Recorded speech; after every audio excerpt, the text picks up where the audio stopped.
നമസ്കാരം. നമസ്കാരം. CPM-നുള്ളിൽ ഈ പറഞ്ഞ പോലെ പിണറായി വിജയനെതിരെ വലിയ തരത്തിലുള്ള ആരോപണങ്ങൾ ഉന്നയിക്കുന്നു. മാത്രമല്ല അദ്ദേഹത്തിൻ്റെ ഇപ്പോൾ നിൽക്കുന്ന പ്രതിപക്ഷ നേതൃസ്ഥാനം വരെ പോകും എന്നുള്ള കാലഘട്ടത്തിലോട്ട് വരെ എത്തുന്നു. ഇതിന് മറ്റാരുമല്ല ചുക്കാൻ പിടിക്കുന്നത്. CPM-നുള്ളിൽ ഒരു സമാന്തര CPM രൂപപ്പെട്ടു എന്നുള്ളതും അതിന് നേതൃത്വം കൊടുക്കുന്നത് MA ബേബിയും ശൈലജ ടീച്ചറും P ജയരാജനും P രാജീവ് അടക്കമുള്ള പല നേതാക്കന്മാരും ഇതിന് പിന്നിൽ അണിനിരക്കുന്നു എന്നുള്ള കാര്യങ്ങളൊക്കെ വാർത്ത വരുന്നുണ്ട്. മാത്രമല്ല ഇപ്പം ഈ പറഞ്ഞ വിശാല കമ്മിറ്റി യോഗം ചേരാൻ തീരുമാനിച്ചിട്ടുണ്ടായിരുന്നു. ആദ്യം തീരുമാനിച്ചത് തിരുവനന്തപുരത്തായിരുന്നു. പക്ഷേ പിണറായി വിജയൻ്റെ കൈവിട്ടുകൊണ്ട് അത് അരക്കെ ഇടപെട്ടുകൊണ്ട് തിരുവനന്തപുരത്ത് നിന്നും ഈ പറഞ്ഞ പോലെ മലബാറിലോട്ട് മാറ്റണം എന്ന് പറഞ്ഞുകൊണ്ട് കോഴിക്കോട് സ്ഥാനം ഷിഫ്റ്റ് ചെയ്യുന്നു. കാരണം മലബാറിലോട്ട് മാറ്റാനുള്ള പ്രധാനപ്പെട്ട കാരണം പാർട്ടിക്കേറ്റ ഏറ്റവും വലിയ തിരിച്ചടി ഉണ്ടായിട്ടുള്ളത് ഒന്ന് കണ്ണൂരും മറ്റൊന്ന് കോഴിക്കോടും മലബാറിൻ്റെ പല ഏരിയകളിലാണ്.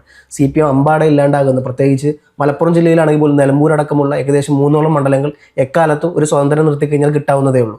അതേപോലെ കോഴിക്കോടാണെങ്കിൽ ശരി ഷുവർ സീറ്റാണ് ഏകദേശം 5ഓളം സീറ്റ്. അപ്പോൾ ഇത്തരത്തിൽ CPM-ന്റെ ഏറ്റവും വലിയ അടിത്തറ ഇളകിയ ഇലക്ഷൻ 2026 ഈ നിയമസഭാ ഇലക്ഷൻ. അതുകൊണ്ട് തന്നെ പാർട്ടിയുടെ വിശാല യോഗം ചേരുന്നത് തിരുവനന്തപുരത്ത് നിന്നും കണ്ണൂർ ഈ പറഞ്ഞ പോലെ കോഴിക്കോട് മാറ്റുന്നു. ഇതിന് പിന്നിൽ കളിച്ചത് ഈ പറഞ്ഞ പോലെ MA ബേബി ആണെന്നുള്ള തരത്തിലൊക്കെ ഇന്നലെ മുഖ്യധാര മാധ്യമങ്ങളെല്ലാം ചർച്ച ചെയ്തായിരുന്നു. ഈ പിണറായി വിജയനെല്ലാം ഒരു പടയൊരുക്കം പാർട്ടിക്കുള്ളിൽ കഴിഞ്ഞു എന്നുള്ളതും മാത്രമല്ല MA ബേബിയുടെ മിഞ്ഞാന്നത്തെ ഒരു പ്രസ്താവന പറഞ്ഞത് പാർട്ടിക്കുള്ളിൽ നേതൃമാറ്റം ഉണ്ടാകുമെന്ന് ചോദിച്ചപ്പോൾ ഉണ്ടാകാനില്ല. പക്ഷേ ആ കാര്യം ഇപ്പോൾ ചർച്ച ചെയ്തിട്ടില്ല. ഒരുപക്ഷെ ഉണ്ടാകുമായിരിക്കാം. ഒരു എന്താ പറയുക കുഴമ്പന് മറ്റുള്ള അദ്ദേഹം പറഞ്ഞത് മെല്ലെ തടി ഒരുപക്ഷെ ഉണ്ടാകാമായിരിക്കാം എന്ന് പറഞ്ഞിട്ടാണ് അദ്ദേഹം മാറിയത്. സാധാരണ CPM പറയാറുള്ളത് അതൊന്നും ഇവിടെ ചർച്ചാ വിഷയമാകുന്നില്ല, അത് നിങ്ങൾ മാധ്യമങ്ങൾ സൃഷ്ടിച്ച ഒരു പുകപടലം മാത്രമാണ്, അതിനപ്പുറത്തോടെ ഒരു സാധനം ഒന്നും ഇല്ല എന്നുള്ള തരത്തിൽ പൊതുവെ CPM പറയാറുള്ളത്. പക്ഷേ MA ബേബിയിൽ നിന്ന് മാറി പറയാൻ തുടങ്ങിയിരിക്കുന്നു. പിണറായി വിജയനെതിരെയും MV ഗോവിന്ദിനെയും പാർട്ടിക്കുള്ളിൽ ഒരു പടയൊരുക്കം ആരംഭിച്ചു കഴിഞ്ഞു. നമ്മൾ മാർക്സിസ്റ്റ് പാർട്ടിയെക്കുറിച്ച് കൃത്യമായിട്ട് പഠിച്ചു കഴിഞ്ഞാൽ ആ പാർട്ടിയുടെ നയസമീപനങ്ങൾ അതേപോലെ അവരുടെ ഭരണഘടന എല്ലാം കൃത്യമായി നമ്മൾ മനസ്സിലാക്കി കഴിഞ്ഞാൽ അതിൽ അഴിമതിക്കാരായ അല്ലെങ്കിൽ ആരോപണ വിധേയരായ ആളുകൾ ആരും തന്നെ പാർട്ടിയിൽ ഉണ്ടാകാൻ പാടില്ല എന്നുള്ളതാണ് പറയുന്നത്. അങ്ങനെയുള്ള ആളുകളെ സസ്പെൻഡ് ചെയ്യണം എന്നുള്ളതാണ്. എന്നാൽ 1998 മുതൽ പാർട്ടിയുടെ സംസ്ഥാന സെക്രട്ടറിയായി മാറിയ പിണറായി വിജയൻ ഘട്ടം ഘട്ടമായി പാർട്ടിയെ തൻ്റെ കൈപ്പിടിയിൽ ഒതുക്കുകയും അങ്ങനെ ഒരു ഘട്ടം വന്നപ്പോൾ അതിൻ്റെ അകത്തുള്ള പ്രമുഖരായ നേതാക്കന്മാരെ അടക്കം ഒതുക്കുകയും ചെയ്തിട്ടുള്ള ആളാണ് അദ്ദേഹം. ഓരോ കാരണങ്ങൾ പറഞ്ഞ് VS അച്യുതാനന്ദനെ അടക്കം അദ്ദേഹത്തിൻ്റെ കൂടെ ഉണ്ടായിരുന്ന ആളുകളെ അടക്കം വെട്ടിമാറ്റി അവസാനം പാർട്ടിക്ക് പഴയ ഭരണഘടനയൊന്നുമില്ല, പിണറായിസം മാത്രമായി മാറി. പിണറായി എന്താണോ പറയുന്നത് അതാണ് അവസാന വാക്ക്. മുമ്പ് പാർട്ടി എന്ന് പറഞ്ഞാൽ ജനങ്ങളുടെ ഒരു പാർട്ടിയായിരുന്നു, അതിനൊരു ഭരണഘടന ഉണ്ടായിരുന്നു. അതിൽ ഏത് നേതാക്കന്മാർ തെറ്റ് ചെയ്താലും അവർ പാർട്ടിക്ക് പുറത്തു പോയേ പറ്റുള്ളൂ, അച്ചടക്ക നടപടിക്ക് വിധേയമാകണം. എന്നാൽ പിണറായി വിജയൻ ലാവ്ലിൻ കേസിലൊക്കെ പ്രതിയായ ശേഷം സ്വാഭാവികമായിട്ടും അത് ചർച്ചാ വിഷയമാകേണ്ടത് അദ്ദേഹത്തെ പാർട്ടിക്ക് പുറത്താക്കേണ്ടതാണ്. ലാവ്ലിൻ കേസ് എന്ന് പറയുന്നത് ഏറ്റവും സിമ്പിളായി പറഞ്ഞാൽ ഈ ബാലാനന്ദൻ എന്ന് പറയുന്ന പോളിറ്റ് ബ്യൂറോ മെമ്പർ CIT-യുടെ അഖിലേന്ത്യാ പ്രസിഡന്റ്, അദ്ദേഹം വിദ്യുച്ഛക്തി ബോർഡിൻ്റെ CPM CIT യൂണിയൻ്റെ പ്രസിഡന്റുമായിരുന്നു, സംസ്ഥാന പ്രസിഡന്റായിരുന്നു. നിരവധി സമരങ്ങൾ നടത്തിയിട്ടുണ്ട്. അങ്ങനെയുള്ള അദ്ദേഹം 1996 കാലഘട്ടത്തിൽ EK നായനാർ മന്ത്രിസഭ വന്നപ്പോൾ അദ്ദേഹത്തിൻ്റെ നേതൃത്വത്തിൽ ഒരു കമ്മീഷനെ വെച്ചു. കേരളത്തിൽ വളരെ വലിയ തോതിൽ അന്ന് വിദ്യുച്ഛക്തി ക്ഷാമം ഉണ്ടായിരുന്നു. ഈ വിദ്യുച്ഛക്തി ക്ഷാമം പരിഹരിക്കാൻ വേണ്ടി അദ്ദേഹം ഒരു കമ്മിറ്റി രൂപീകരിക്കുകയും അതിൻ്റെ അടിസ്ഥാനത്തിൽ കണ്ടെത്തിയ കാര്യങ്ങളിൽ ചെങ്കുളം പന്നിയാർ പള്ളിവാസൽ പദ്ധതികൾ 100.5 കോടി രൂപയ്ക്ക് ബെൽ എന്ന് പറയുന്ന ഭാരതി ഹെവി ഇലക്ട്രിക്കൽസ് എന്ന് പറയുന്ന ഇന്ത്യയിലെ നവരത്ന സ്ഥാപനം പൂർണ്ണമായി നടത്തിക്കൊടുക്കുന്ന അതിൻ്റെ പുനരുദ്ധാരണവും നവീകരണവും നടത്തിക്കഴിഞ്ഞാൽ വലിയ തോതിൽ വിദ്യുച്ഛക്തി ഉൽപ്പാദനം വർദ്ധിപ്പിക്കുമെന്നും അതിന് അത്രേ ചിലവ് വരുന്നുള്ളൂ. എക്യുപ്മെൻറ്റ്സ് അടക്കം മാറ്റേണ്ട, ജനറേറ്റർ, പെൻ പൈപ്പ്സ് അങ്ങനെ തുടങ്ങിയ ഒത്തിരി സാധനങ്ങൾ മാറ്റേണ്ട, അതടക്കം പിന്നെ സർവീസ്, പിന്നെ ലോൺ വെറും 2% പലിശ ലോൺ കിട്ടുന്നതാണ് അതിൻ്റെ അത് പറഞ്ഞിട്ടുള്ളത്. അങ്ങനെ റിപ്പോർട്ട് കൊടുക്കുന്ന ദിവസം മറ്റൊരു സംഭവം കൂടി നടന്നു. അത് കഴിഞ്ഞ് 10 ദിവസം കഴിഞ്ഞപ്പോൾ മസ്കറ്റ് ഹോട്ടലിൽ വെച്ചായിരുന്ന ചടങ്ങുണ്ടായിരുന്നു. അത് കഴിഞ്ഞ് 10 ദിവസം കഴിഞ്ഞപ്പോൾ ലാവ്ലിൻ കമ്പനിയുടെ ആളുകൾ ഇവിടെ വരികയും ഇവിടെ വന്നിട്ട് പിണറായി വിജയനായിട്ട് ഒരു എഗ്രിമെൻറ്റിലേക്ക് ഒപ്പിടുകയും ചെയ്തു. എത്ര കോടിക്കാണ് ഒപ്പിട്ട് അറിയാമോ? 278 കോടി രൂപയ്ക്ക്. എത്ര കോടിയാണ് നഷ്ടം? 178 കോടി. ആ 178 കോടി രൂപ നഷ്ടപ്പെടുത്തിക്കൊണ്ടും പ്ലസ് 100 കോടിക്കാണ് 278 കോടിക്ക് ഒപ്പിട്ടു. എന്നിട്ടോ ഇവിടെ ഇറക്കുമതി ചെയ്തത് എന്താണ്? ഉപയോഗിക്കാൻ പറ്റാത്ത മോശമായ പെൻ പൈപ്സും ജനറേറ്റർ അടക്കമുള്ള സാധനങ്ങളായിരുന്നു. ഈ കരാർ ഒപ്പിട്ടത് കേരള ഗവൺമെൻറ്റിൻ്റെയോ ഇലക്ട്രിസിറ്റി ബോർഡിൻ്റെയോ അല്ലെങ്കിൽ കേന്ദ്ര പവർ അതോറിറ്റിൻ്റെയോ അംഗീകാരമില്ലാതെയായിരുന്നു. മാത്രമല്ല പാർട്ടി പിണറായി വിജയനാണ് നേരിട്ട് ഇതെല്ലാം നടത്തിയത്, അന്നത്തെ മുഖ്യമന്ത്രി. അന്ന് തന്നെ ഒരു വേറെ കരാറും കൂടെ ഏർപ്പെട്ടിരുന്നു. മലബാർ ക്യാൻസർ സെൻ്ററിലേക്ക് എന്ന് പറയുന്ന സ്ഥാപനം തുടങ്ങാൻ വേണ്ടി, പാവപ്പെട്ട മലബാറിലെ ക്യാൻസർ രോഗികൾക്ക് വേണ്ടി ഉള്ള ഒരു സ്ഥാപനം. അത് 98.3 കോടി രൂപ കനേഡിയൻ ഗവൺമെൻറ് കൊടുക്കാനാണ്. ഇന്ന് 98.3 കോടി രൂപ അന്നത്തെ എന്ന് പറഞ്ഞാൽ 950 കോടീൻ്റെ വിലയുള്ളതാണ്. ആ പണത്തിൽ 12.25 കോടി രൂപ വരെ മാത്രമാണ് ആർക്ക് കിട്ടിയുള്ളത്? കേരളത്തിലേക്ക് വന്നിട്ടുള്ളത്. അതും ടെക്നിക്കാലിയ എന്ന സ്ഥാപനത്തിലേക്ക് വന്നത്. ഫോറിൻ കോൺട്രിബ്യൂഷൻ റെഗുലേഷൻ ആക്ടിൻ്റെ നിയമപ്രകാരം മലബാർ ക്യാൻസർ സെൻ്ററിൻ്റെ പ്രത്യേക അക്കൗണ്ടിലേക്ക് മാത്രമേ പൈസ വരാൻ പാടുള്ളൂ. ബാക്കി പൈസ 75 കോടി രൂപ പിണറായി വിജയൻ്റെ ഭാര്യയുടെ പേരുള്ള കമല ഇൻ്റർനാഷണൽ എക്സ്പോർട്ടിംഗ് കമ്പനി സിംഗപ്പൂരിലേക്കാണ് പോയത്. അപ്പം ഇങ്ങനെയുള്ള ഒരു അഴിമതി കൃത്യമായി നടത്തിയ ശേഷം അത് കേസായി. പിന്നീട് ഞാൻ CBI അന്വേഷണം ആവശ്യപ്പെട്ട് ഹൈക്കോടതിയിൽ കേസ് കൊടുത്തു. ആ സന്ദർഭങ്ങളിലൊക്കെ തന്നെ പാർട്ടിയോട് ഞാൻ പത്രസമ്മേളനം വിളിച്ച് പറയുന്നൊരു കാര്യമുണ്ട്. പിണറായി വിജയൻ നടത്തിയ അഴിമതിയുടെ ഞെട്ടിക്കുന്ന തെളിവുകൾ ഞാൻ തരാം. പാർട്ടി ഒരു അന്വേഷണ കമ്മീഷനെ വെക്കുകയാണെങ്കിൽ ഞാൻ പൂർണ്ണമായി സഹകരിക്കാൻ തയ്യാറാണ്. തിരുവനന്തപുരത്ത് പത്രസമ്മേളനം നടത്തി, എറണാകുളത്ത് പത്രസമ്മേളനം നടത്തി, കോഴിക്കോട് പത്രസമ്മേളനം നടത്തി. എന്നാൽ പിണറായി വിജയൻ്റെ ഭാഗത്തുനിന്ന് CPMൻ്റെ ഭാഗത്തുനിന്ന് യാതൊരു നടപടിയും ഉണ്ടായില്ല. കാരണം എന്താ?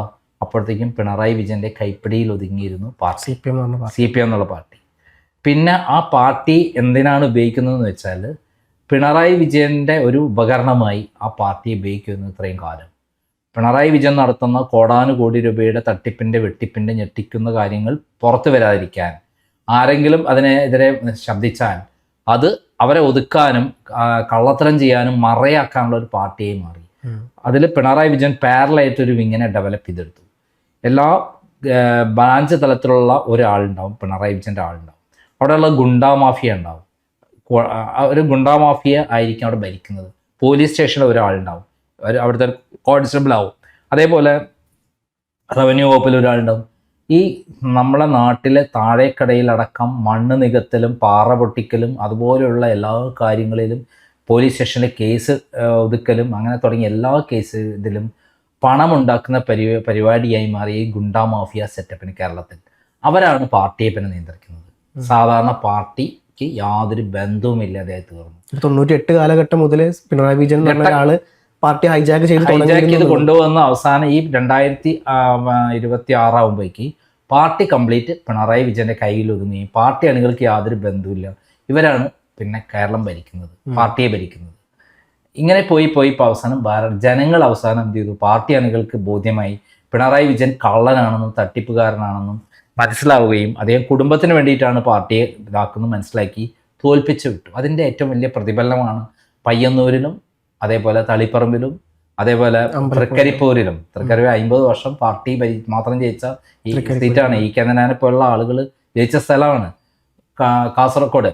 മാത്രമല്ല അമ്പലപ്പുഴയിലൊക്കെ ഉണ്ടായ വിജയം. ഇപ്പം പാർട്ടി അണികൾ പൂർണ്ണമായി ഇത്തവണ ആർക്കെതിരെയാണ് വോട്ട് ചെയ്തത്? CPMനെതിരെയാണ്. എന്തിനാണ്? ആ പാർട്ടി നന്നാവണ, പാർട്ടി തോറ്റാലേ ഇനി വരുള്ളൂ. പക്ഷെ കേരളത്തിലെ പാർട്ടിയിൽ പിണറായി വിജയനെതിരെ ശബ്ദിക്കാൻ പറ്റുമോ? ഇത്തരം അഴിമതികൾ നടന്നിട്ട് അങ്ങനത്തെ ഒരാൾ അവിടെ വെച്ച് പുലർത്തി അദ്ദേഹത്തിനെ പ്രതിപക്ഷ നേതാവാക്കി. ഇപ്പോൾ ഈ അവസാനം എന്തായി? MA ബേബി കുറേ പെണ്ണുപിടിയനും മറ്റൊക്കെയാണെന്നുള്ള കാര്യം ഞാൻ പബ്ലിഷ് ചെയ്തിട്ടുണ്ട്. സ്വർലയ അഴിമതിയിൽ ഞാനുമായി കേസൊക്കെ നടത്തിയുള്ള ഒരാളാണെങ്കിലും ഇപ്പോൾ അദ്ദേഹം ശരിയായ വഴി കൂടെ പോകുന്നു എന്നാണ് ധരിക്കുന്നത്. അദ്ദേഹത്തിന് പിണറായി വിജയനെതിരെ ശബ്ദിക്കാനുള്ള ശക്തി ഇല്ലായിരുന്നു. ഇപ്പോൾ കേരളത്തിലെ ഭരണം നഷ്ടപ്പെട്ടപ്പോൾ, മൊത്തത്തിൽ ജനങ്ങൾ എതിരായി തീർന്നപ്പോൾ, ഇനിയും പിടിച്ചു നിൽക്കാൻ പറ്റാത്ത വിധത്തിൽ പിണറായി വിജയനെതിരെയും മകൾക്കെതിരെയും മകനെതിരെയൊക്കെ കേസുകൾ കൃത്യമായി വരുന്നു എന്ന് മനസ്സിലാക്കിയ MA ബേബി ഇനി പാർട്ടി പിണറായി വിജയനെതിരെ നീങ്ങിയില്ലെങ്കിൽ പാർട്ടിയെ ഉണ്ടാവില്ല എന്ന് മനസ്സിലാക്കിയിട്ടാണ് ഡൽഹിയിൽ അദ്ദേഹം കൃത്യമായി കേന്ദ്ര കമ്മിറ്റിയിൽ ഈ പാർട്ടി റിപ്പോർട്ട് കംപ്ലീറ്റ് തള്ളുകയും കേരളത്തിലെ സംസ്ഥാന കമ്മിറ്റി കൊടുത്താൽ എന്താ ഒരു മാറ്റം വേണ്ട, ഇവിടെയുള്ള ഇതിൻ്റെ കുറ്റം മുഴുവൻ ഓരോ ജില്ലാ കമ്മിറ്റിക്കാണ്, അല്ലാതെ ഈ പിണറായി വിജയനൊന്നല്ല, MV ഗോവിന്ദനല്ല. മറ്റൊരു വശം വന്നാൽ പിണറായി വിജയൻ ഇങ്ങനെയാണെങ്കിൽ MV ഗോവിന്ദൻ ഒരു കോമാളിയായിട്ട് പിണറായി വിജയൻ്റെ കൂടെ എന്ത് തെമ്മാടിത്തരത്തിനും കൂട്ടു നിൽക്കുന്ന ആളായി. അതുകൊണ്ടാണ് തളിപ്പറമ്പിൽ സ്വന്തം ഭാര്യനെ നിർത്തി ഇത്രയും അപഹാസ്യമായത്. അതായത് കുടുംബവാഴ്ച പാർട്ടിയിലേക്ക് കൊണ്ടുവന്നു എന്നുള്ളതാണ് നമുക്ക് വ്യക്തമായിട്ടുള്ള കാര്യം, പാർട്ടിക്കുള്ളിൽ ഉണ്ടായ കാര്യം. കണ്ണൂരിലെ പാർട്ടി ശിഥിലമായതിന് കാരണം എം വി ഗോവിന്ദനും കൂടി കയ്യിലിരിപ്പോണ്ടാണ്.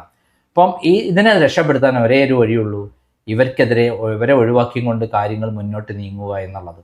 അതിൻ്റെ ഭാഗമായിട്ടാണ് ഡൽഹിയിൽ നടന്ന മാർക്സിസ്റ്റ് പാർട്ടിയുടെ കേന്ദ്ര കമ്മിറ്റി ചർച്ചയിൽ വളരെ ശക്തമായ രൂപത്തിൽ നിലപാടെടുക്കുകയും പിണറായി വിജയനെതിരെയുള്ള ശക്തമായ നടപടി വേണമെന്നുള്ള, അത് എം വി ഗോവിന്ദനെതിരെ ശക്തമായ നടപടി വേണമെന്നുള്ള രൂപത്തിൽ തന്നെ ഒരു റിപ്പോർട്ട് ഇപ്പോൾ കേരളത്തിലേക്ക് അയച്ചിരിക്കുന്നത്. സ്വയം വിമർശനം നടത്തുക എന്നൊക്കെ പറയുന്നതല്ല, ഇവരെ വെട്ടിമാറ്റുക എന്നുള്ളത് തന്നെയാണ് ഇതിൻ്റെ അത് പറഞ്ഞിട്ടുള്ളത്. അതിനിടയിൽ ഇനി വരാൻ പോകുന്നത്, ഇതിൻ്റെ ഇടയിൽ എൻഫോഴ്സ്മെൻറ്റ് പിണറായി വിജയനെ അറസ്റ്റ് ചെയ്യാനുള്ള എല്ലാ സാധ്യതകളും കൂടി വരികയാണ്. മകളെ അറസ്റ്റ് ചെയ്യാനുള്ള സാധ്യത കൂടി വരികയാണ്. ഇപ്പോൾ നമുക്കറിയാം ഈ കേസ് മാത്രമാണ് ഇപ്പം പുറത്തു വന്നിട്ടുള്ളത്, ഇത് CMRLൻ്റെ കേസ് മാത്രമാണ് വന്നിട്ടുള്ളത്. ഇനി വരാൻ പോണ ശാന്താമണിക്ക് നിന്നും 10 കോടി രൂപ വാങ്ങിയതിൻ്റെ കേസുണ്ട്. അവിടെ തന്നെ കുട്ടികളെ ഉപയോഗിച്ച് കോടിക്കണക്കിന് രൂപ ഡോളർ കടത്തിയതിൻ്റെ കേസ് വേറെ വരുന്നുണ്ട്. എൻഫോഴ്സ്മെൻറ്റ് വളരെ ശക്തമായ രൂപത്തിൽ, അതോടൊപ്പം 10-25 സ്ഥാപനങ്ങളിൽ നിന്ന് എക്സാലോജിക് എന്ന കമ്പനിയിലേക്ക് ഇതേപോലെ ഫണ്ട് പിടിച്ച് വാങ്ങിയതിൻ്റെ, ഇതേപോലെ വാങ്ങുകയും അതേപോലെ വിദേശത്ത് പണം കടത്തുകയൊക്കെ ചെയ്തതിൻ്റെ വരാൻ പോവുകയാണ്. അപ്പോൾ ഒരു കേസ് മാത്രമല്ല, നിരവധി കേസുകൾ പിണറായി വിജയൻ്റെ നേരെ വന്നുകൊണ്ടിരിക്കുന്ന ഈ സന്ദർഭത്തിൽ പാർട്ടിക്ക് പിണറായി വിജയനെയും കൊണ്ട് ഇനി പോയി കഴിഞ്ഞാൽ പാർട്ടി എന്തായാലും തീരുമെന്ന് ഉറപ്പാണ്, ഇപ്പോഴേ തീർന്നു കളയും എന്നുള്ളൊരവസ്ഥയാണ്. അപ്പോൾ അങ്ങനെയാണ് ഇപ്പോൾ കോഴിക്കോട് വെച്ച് സംസ്ഥാന കമ്മിറ്റിയുടെ പ്രത്യേക മീറ്റിംഗ് കൂടാനും പ്ലീനം കൂടാനും എന്നിട്ട് അവിടെ ഇത്തരം കാര്യങ്ങളെല്ലാം ചർച്ച ചെയ്യാനും വേണ്ടി തീരുമാനിച്ചിരിക്കുന്നത്. ആ തീരുമാനിക്കുന്നതിന് മുമ്പ് പിണറായി വിജയനെ അറസ്റ്റ് ചെയ്യോ ഇല്ലേ എന്നുള്ളതാണ് നമുക്ക് അറിയേണ്ടത്. അല്ല, ഇപ്പം അദ്ദേഹത്തിന് ഇപ്പോൾ ഓൾറെഡി ഈ പറഞ്ഞ പോലെ പ്രതിപക്ഷ നേതൃസ്ഥാനമുണ്ട്. സ്വാഭാവികമായിട്ട് ഒരു ക്യാബിനറ്റ് പദവിയാണ്. ക്യാബിനറ്റ് പദവിയുള്ള ഒരാളങ്ങനെ പെട്ടെന്ന് അറസ്റ്റ് ചെയ്യുക എന്നുള്ളത് ഒരുപാട് നിയമ തടസ്സങ്ങളുള്ള സാധനം തന്നെ. അതുകൊണ്ട് തന്നെ അദ്ദേഹം ഈ പറഞ്ഞ പോലെ ആ മുഖ്യമന്ത്രി ചർച്ച നടക്കുമ്പോൾ അതിൻ്റെ പിന്നാമ്പറിലൂടെ പോയിട്ട് മേലെ പ്രതിപക്ഷ സ്ഥാനത്ത് പോയി കയറിയിരുന്നത്. അതുകൊണ്ട് അദ്ദേഹത്തിൻ്റെ പൊസിഷൻ അവിടെ ഏറെക്കുറെ അദ്ദേഹം സേഫ് ആക്കി വെച്ചിട്ടുണ്ട്. മറ്റൊന്ന് പാർട്ടിയിലോട്ട് വരുമ്പോൾ ഈ പറഞ്ഞ പോലെ ഇപ്പം ഏരിയ കമ്മിറ്റി, ജില്ലാ കമ്മിറ്റി, ലോക്കൽ കമ്മിറ്റിയിലൊക്കെ ഈ പറഞ്ഞ പോലെ അതിരൂക്ഷമായ വിമർശനം നടന്നപ്പം ജില്ലാ കമ്മിറ്റി നേതാക്കന്മാർക്ക് ഇത് അച്ചടക്ക നടപടി എടുത്തത്. ഇതേ എം എ ബേബിയും ഇതേ പിണറായി വിജയൻ, എം വി ഗോവിന്ദനൊക്കെ പറഞ്ഞത് വിമർശിക്കേണ്ടടുത്ത് വിമർശിക്കണം, പാർട്ടി തെറ്റിദ്ധരുത്താൻ തയ്യാറാണെന്ന് പറയുന്നു. എന്നിട്ട് ശേഷം വിമർശിച്ചവരെ പാർട്ടിയിൽ നിന്നും അച്ചടക്ക നടപടി പറഞ്ഞ് പുറത്താക്കുന്നു. ഇപ്പോൾ കണ്ണൂർ ജില്ലാ കമ്മിറ്റിയിൽ ഈ സാധനം കണ്ടതാണ്. അവിടുത്തെ ഒരു വൈസ് പ്രസിഡന്റിനെ ഇത്തരത്തിൽ പുറത്താക്കുന്നു. കോഴിക്കോട് നടക്കുന്നു. ഇത്തരത്തിൽ ആരൊക്കെ പിണറായി വിജയനെതിരെ പറയുന്നു അവർക്കെതിരെയുള്ള രംഗം നടക്കുന്നു. മാത്രമല്ല ഇപ്പോഴും PBയിൽ ഈ പറഞ്ഞ പോലെ അംഗബലം കൊണ്ട് മുന്നിൽ നിൽക്കുന്നത് പിണറായി വിജയൻ തന്നെയാണ്. ഏകദേശം 2 വോട്ടിൻ്റെ ശതമാനം. ഇപ്പം അദ്ദേഹം ഈ പറഞ്ഞ പോലെ ഇവിടെ പ്രതിപക്ഷ നേതാവായിരിക്കുന്നത് 2 വോട്ടിൻ്റെ ഭൂരിപക്ഷം കൊണ്ടാണ്. അപ്പം ഇത്രയും കാര്യങ്ങൾ ഇപ്പോൾ വീണ്ടും അദ്ദേഹത്തിൻ്റെ കയ്യിൽ തന്നെ ഇരിക്കുന്നത്. അതുകൊണ്ട് എം എ ബേബിയോ മറ്റാരെങ്കിലും ഒരു നീക്കിനി നടത്തി കഴിഞ്ഞാൽ അത് വിജയിക്കുന്നുള്ളതിന് അത്ര വലിയ ഉറപ്പ്. അതായത് കേരളത്തിൽ നടക്കുന്ന ഒരു പ്രതിഭാസം എന്താ വെച്ചാൽ, ഇന്നലെ വരെ എത്ര മാത്രം ശക്തനായാലും ശരി, എത്ര തന്നെ ഉന്നത പദവിയിലിരിക്കുന്ന ആളായാലും ശരി, പിണറായി വിജയനെതിരെയുള്ള കേസുകൾ വളരെ ശക്തമായി മുറുകിക്കൊണ്ടിരിക്കുകയാണ്. ഈ മുറുകിക്കൊണ്ടിരിക്കുമ്പോൾ അദ്ദേഹത്തെ രക്ഷിക്കാൻ ആർക്കും കഴിയില്ല എന്നുള്ള അവസ്ഥയിലേക്ക് വന്നിരിക്കുകയാണ്. തിരുവനന്തപുരത്ത് അദ്ദേഹത്തിൻ്റെ CPMലെ ഗുണ്ടാ സംഘങ്ങൾ കാര്യത്തിന് വേണ്ടി അദ്ദേഹത്തിൻ്റെ രക്ഷയ്ക്ക് എന്നുള്ള പേരിൽ എൻഫോഴ്സ്മെൻറ്റിനെ ആക്രമിച്ചപ്പോൾ ഇപ്പോൾ ജയിലിലായ ആളുകൾ നിലവിളിക്കുകയാണ്. മാത്രമല്ല അവരുടെ പേരിൽ 7 കോടി റുപ്യയ്ക്ക് കേസ് ഫയൽ ചെയ്യാൻ പോവുകയാണ് ഒരു എൻഫോഴ്സ്മെൻറ്റ്. 7 കോടി റുപ്യ കൊടുക്കേണ്ടി വരും. പ്ലസ് ആക്രമിച്ച കാറിന് വന്ന നഷ്ടം വേറെ കൊടുക്കേണ്ടി വരും. ഇതൊക്കെ അവരെ സ്വത്തുക്കൾ പിടിക്കാനുള്ള അവസ്ഥയിലേക്ക് പോകുന്ന സന്ദർഭത്തിൽ കൈമലർത്തി വെച്ചിരിക്കുകയാണ് പാർട്ടി. ഇത് കണ്ടുകൊണ്ടിരിക്കുകയാണ് കേരളത്തിലെ CPMൻ്റെ സാധാരണ മെമ്പർമാർ. ഇന്നലെ വരെ പിണറായി വിജയൻ എന്ന് പറയുന്നത് ശക്തനായിരുന്നു. ഇന്ന് ദുർബലനായി എല്ലാ തരത്തിലും സമൂഹത്തിന് മുന്നിൽ ഒറ്റപ്പെട്ട് നിൽക്കുന്ന ഒരു വ്യക്തിയായി മാറിക്കൊണ്ടിരിക്കുകയാണ്. അതിൻ്റെ ഭാഗമായിട്ടാണ് രാജീവനും EP ജയരാജനും അതേപോലെ ബാലഗോപാലും അതേപോലെ സ്വരാജും എന്തിന് ബ്രിട്ടാസ് അടക്കം പിണറായി വിജയനെ തള്ളിപ്പറഞ്ഞുകൊണ്ടുള്ള നീക്കങ്ങൾ നടത്തുന്നത്. കാരണം പിണറായി വിജയൻ ഇനി ആയുസില്ല, ഇനിയും പിണറായി വിജയനെയും താങ്ങിന്നാൽ തങ്ങളും കൂടി നാറേണ്ടി വരും എന്നുള്ള അവസ്ഥയിലേക്ക് വന്നിരിക്കുകയാണ്. അപ്പം ആ ഒരു അവസ്ഥയിലാണ് കോഴിക്കോട് പ്ലീനം നടക്കാൻ പോകുന്നത്. ആ നടക്കുന്ന മീറ്റിങ്ങിൽ നിർണായകമായ തീരുമാനങ്ങൾ ഉണ്ടാകുമെന്ന് തന്നെയാണ് ഞാൻ വിശ്വസിക്കുന്നത്. പിന്നെ പ്രതിപക്ഷ നേതാവ് എന്നുള്ള നിലയിൽ ഒരു ക്രിമിനൽ കേസിൽ ചില നടപടിക്രമം എന്ന് പറയുന്നത് സ്പീക്കർ ഇടുന്ന ഒരു അനുമതി വാങ്ങണം എന്നുകൊണ്ട് മാത്രമേ ഉള്ളൂ. അല്ലാതെ വേറെ നടപടിക്രമമൊന്നുമില്ല. ഒരു MLAക്ക് വലിയ മുഖ്യമന്ത്രിക്ക് പോലുമില്ല. ഒരു സാങ്ഷൻ മേടിക്കേണ്ടതുണ്ട്. അത് വലിയ കാര്യമൊന്നുമല്ല. സാങ്ഷൻ പെർമിഷൻ മേടിക്കുക എന്നുള്ളത് മുമ്പ് ലാവലിൻ കേസിൽ മേടിച്ചിട്ടുള്ളതാണ്, ഗവർണറുടെ നിന്ന് മേടിച്ചിട്ടുള്ളത്. അദ്ദേഹം അതിനെതിരെ സുപ്രീം കോടതിയിൽ പോയപ്പോൾ ഞാനായിരുന്നു എതിരാളിയായിരുന്നത്. സുപ്രീം കോടതി അത് അനുവദിക്കുകയും ചെയ്തു, അദ്ദേഹം പ്രതിയാവുകയും ചെയ്തു. അതാണ് ഉണ്ടായിട്ടുള്ളത്. നീട്ടിക്കൊണ്ടുപോകാൻ അദ്ദേഹത്തിന് കഴിയുമായിരിക്കാം. എന്നിരുന്നാലും അദ്ദേഹത്തിന് മകളെ അറസ്റ്റ് ചെയ്യാമല്ലോ. മകളും ഇതിനകത്ത് പ്രതിയല്ലേ. നമ്മൾ കാണുന്ന പോലെയുള്ള ഒരു സംഭവമല്ല. രാജ്യദ്രോഹ കുറ്റങ്ങളടക്കമുള്ള കാര്യങ്ങളാണ് വരാൻ പോകുന്നത്. മാത്രമല്ല അദ്ദേഹത്തിനെതിരെയുള്ള മറ്റു കേസുകളും വരാൻ പോകണം. മാത്രമല്ല ലാവ്ലിൻ കേസിൽ ഞാനിപ്പം സുപ്രീം കോടതിയിൽ ഹർജി ഉടനെ എടുക്കാൻ വേണ്ടി പെറ്റീഷൻ കൊടുത്തു കഴിഞ്ഞു, അഡ്വാൻസ് ചെയ്യാൻ കൊടുത്തു കഴിഞ്ഞു. അതും കൂടെ എല്ലാം കൊണ്ടും വരിഞ്ഞ് മുറുകി വല്ലാത്ത അവസ്ഥയിലേക്ക് പിണറായി വിജയൻ വരുമ്പോൾ ഇവരാരും തന്നെ ഉണ്ടാവില്ല. എത്ര കൊലകൊമ്പനാവണമെങ്കിലും ക്രിമിനൽ കേസിൽ പെട്ട് കൃത്യമായി പിടിക്കപ്പെടാൻ പോകുമ്പോൾ മറ്റുള്ളവരെ തലയിലേക്കും അത് വരും എന്ന് മനസ്സിലാക്കി അവർ കൂടെ നിൽക്കുന്നതാണോ കരുതുന്നത്? പിണറായി വിജയനെ വാ തുറന്ന് ഒന്ന് ശബ്ദിക്കാൻ പോലും ധൈര്യം കാട്ടാത്ത ബാലഗോപാലൻ എന്താണ് നിയമസഭയെ കാണിച്ചത്? പൊട്ടിത്തെറിച്ചോ? അതെ, എണീറ്റ് എന്തെങ്കിലും ഒന്ന് പറയണോ എന്നുള്ള രീതിയിൽ വരെ അദ്ദേഹത്തോട് ആക്രോശിച്ച് പറയുന്ന രീതിയിലോട്ട് കാര്യങ്ങൾ പോയി. കാരണം മിണ്ടാൻ പറ്റുന്നില്ല. അദ്ദേഹം പറയുന്നതിനൊക്കെ വി ഡി സതീശൻ മുമ്പ് അദ്ദേഹം ഉണ്ടാക്കി വെച്ച തെളിവുകൾ വെച്ച് പൊളിക്കുകയാണ്. ആ പൊളിക്കുന്ന സന്ദർഭത്തിൽ പിണറായി വിജയൻ വാ പൊളിച്ചിങ്ങനെ ഇരിക്കുകയാണ്, മിണ്ടാൻ പറ്റുന്നില്ല. എന്ത് പറഞ്ഞാലും അപ്പുറത്ത് തെളിവുമായിട്ട് വരികയാണ് വി ഡി സതീശൻ. ഒരു വിരൽ പിണറായി വിജയനെതിരെ ഒരു വിരൽ വി ഡി സതീശനെതിരെ നീങ്ങുമ്പോൾ വി ഡി സതീശൻ 10 വിരലായിട്ടാണ് വരുന്നത് നിങ്ങൾ ചെയ്ത കാര്യങ്ങൾ. അങ്ങനെ പിണറായി വിജയൻ എന്ന് പറയുന്ന ഒരു സംഭവം ഒരു തരത്തിൽ ജനങ്ങൾ അന്ന് ഒറ്റപ്പെട്ടിരിക്കുന്നു. അദ്ദേഹത്തിന്റെ പ്രതിപക്ഷ നേതാവ് എന്നുള്ള ഒരു അദ്ദേഹം നടത്തിയ പത്രസമ്മേളനത്തിന്റെ കണ്ടുണ്ടോ? ആ പത്രസമ്മേളനത്തെ നിർജീവമായിരുന്നു. ജീവനില്ലാത്തൊരു പത്രസമ്മേളനം. മാത്രമല്ല അദ്ദേഹത്തിന്റെ പത്രസമ്മേളനം കണ്ടിട്ട് എത്ര പേരുണ്ട്? 1000 പേരൊക്കെയാണ് മാക്സിമം കണ്ടുള്ള ചാനലില്. പക്ഷേ വി ഡി സതീശന്റെ പത്രസമ്മേളനം കാണാൻ ലക്ഷങ്ങളാണ് ഉള്ളത്. ഇപ്പം അദ്ദേഹത്തിന്റെ പേരും പ്രശസ്തി എന്ന് പറയുന്ന സാധനം മുമ്പ് 27-28% ആണെങ്കിൽ ഇപ്പം 4-5% ഒതുങ്ങിയിരിക്കുകയാണ്. ഏറ്റവും പുതിയ ഇന്റലിജൻസ് റിപ്പോർട്ട് എന്താ പറയുന്നത്? സതീഷിന് 57% പിന്തുണയാണ് കേരളത്തിൽ. ഇദ്ദേഹത്തിന് പിന്തുണ 27% നിന്ന് വെറും 5-6% കുറഞ്ഞിരിക്കുന്നതാണ്. അങ്ങനെ ഒരാളെയും കൊണ്ടിട്ട് പാർട്ടിയും കൊണ്ട് നടന്നാൽ പാർട്ടി എല്ലാത്തിനും തകർന്നു തരിപ്പണമായി മുന്നോട്ട് പോവുകയാണ്. ആ പാർട്ടിയെ പിണറായി വിജയനെ താങ്ങാൻ വേണ്ടി ഇപ്പോൾ ബഹുഭൂരിപക്ഷം എന്ന CPM മെമ്പർമാരും അംഗങ്ങളും അതേപോലെ നേതാക്കന്മാരും അദ്ദേഹത്തെ കൈയൊഴിഞ്ഞിരിക്കുന്നു എന്നുള്ളതാണ് സത്യം. കാരണം ഇന്നലത്തെ പിണറായി വിജയനല്ല, ഇപ്പോൾ പ്രതാപമില്ല. അദ്ദേഹം ഒരു മോഷ്ടാവായിട്ട് കൃത്യമായി ചിത്രീകരിച്ച് മുന്നിൽ നിൽക്കുകയാണ്. അറസ്റ്റ് ചെയ്യപ്പെടും എന്നുള്ളത് എല്ലാവരും കൃത്യമായി മനസ്സിലാക്കിയിരിക്കുന്നു. ആ സമയത്ത് അദ്ദേഹത്തെ പിന്തുണയ്ക്കാൻ ആളുണ്ടാവുമെന്നാണ് കരുതുന്നത്. ഇന്നലെ വരെ അദ്ദേഹത്തിൻ്റെ കൂട്ടുത്തരവാദിത്തത്തിൽ കള്ളത്തരം ചെയ്ത ആൾക്കാർ പോലും കണ്ടഭാവം നടിക്കില്ല. ഇതാണ് ഈ കള്ളത്തരം ചെയ്ത് കഴിഞ്ഞാൽ ഉണ്ടാവുന്ന കാര്യങ്ങൾ. അപ്പോൾ പൊതുസമൂഹത്തിന് മുന്നിൽ ഒരു വിഴുപ്പ് ഭാണ്ഡമായി കേരളത്തിലെ ഒരു മുഖ്യമന്ത്രിയായിരുന്ന, കഴിഞ്ഞ കുറേ കാലം കേരളത്തിലെ CPMന്റെ സംസ്ഥാന സെക്രട്ടറി ആയിരുന്ന പിണറായി വിജയൻ മാറുകയാണ്. അതുകൊണ്ട് തന്നെ പിണറായി വിജയനെ പുറത്താക്കിക്കൊണ്ടുള്ള ഒരു സമീപനം ഉണ്ടായാൽ പോലും അത്ഭുതപ്പെടേണ്ടതില്ല. ഇതാണ് ഞാൻ മനസ്സിലാക്കിയുള്ള കാര്യം. അത് ഒരു തകർച്ചയിൽ നിന്ന് പൂർണ്ണമായ തകർച്ചയിലേക്ക് പാർട്ടി കൂപ്പുകുത്താൻ പോവുകയാണ്. ബംഗാളിൽ ഇതേപോലെയായിരുന്നു തകർച്ച. ആദ്യത്തെ ഇലക്ഷനിൽ അവർക്ക് 150 സീറ്റുകൾ വരെ ഒറ്റയ്ക്ക് വിജയിച്ചുള്ള സ്ഥലമാണ് ബംഗാൾ. 294 സീറ്റുണ്ട് നിയമസഭയിൽ. ആ 294 സീറ്റ് 150 സീറ്റോളം CPM ഒറ്റയ്ക്ക് ജയിക്കാറുണ്ട്. മറ്റുള്ള ഇടതുപക്ഷ കക്ഷികളെല്ലാം കൂടെ 10, 70, 60, 70 സീറ്റ് ജയിക്കും. 250 സീറ്റുകളൊക്കെ കിട്ടാറുണ്ട് 294 സീറ്റിൽ. അവസാനം തൃണമൂൽ വന്നപ്പോൾ ആദ്യത്തെ ഘട്ടത്തിൽ 70 സീറ്റ് വരെ ഉണ്ടായിരുന്നു. ഭരണം നഷ്ടപ്പെട്ടു. പിന്നെ അടുത്ത ഇലക്ഷൻ കൂടി 15 മൂന്നാമത്തെ ഇലക്ഷൻ 0 ആയി. ഇപ്പോൾ അവിടെ എത്രയാണ്? 0. ത്രിപുരയിൽ എത്ര സീറ്റ് ഉണ്ട്? മൊത്തം 60 സീറ്റാണ്. ഈ 60 സീറ്റിൽ അവർക്ക് 60 സീറ്റ് നേടിയുള്ളതായിരുന്നു. 54 സീറ്റ് CPM, 6 സീറ്റ് ബാക്കി എല്ലാ ഇടതുപക്ഷ കക്ഷികളും. പ്രതിപക്ഷം ഇല്ല. അവിടെ എത്ര സീറ്റുണ്ട് CPMന്? ഇപ്പം വട്ടപ്പൂജ്യം. ഇവിടുത്തെ സ്ഥിതി അതാവാൻ പോവുകയാണ്. ഇപ്പോൾ ഒരു ഇലക്ഷൻ നടന്നാൽ CPMന് ഒരു സീറ്റ് കിട്ടുമെന്ന് കരുതുന്നുണ്ടോ? ഇതിലും ദയനീയമായിരിക്കും. കണ്ണൂരിലടക്കം CPM എന്നുള്ള സ്ഥാനം 0 ആയിരിക്കും.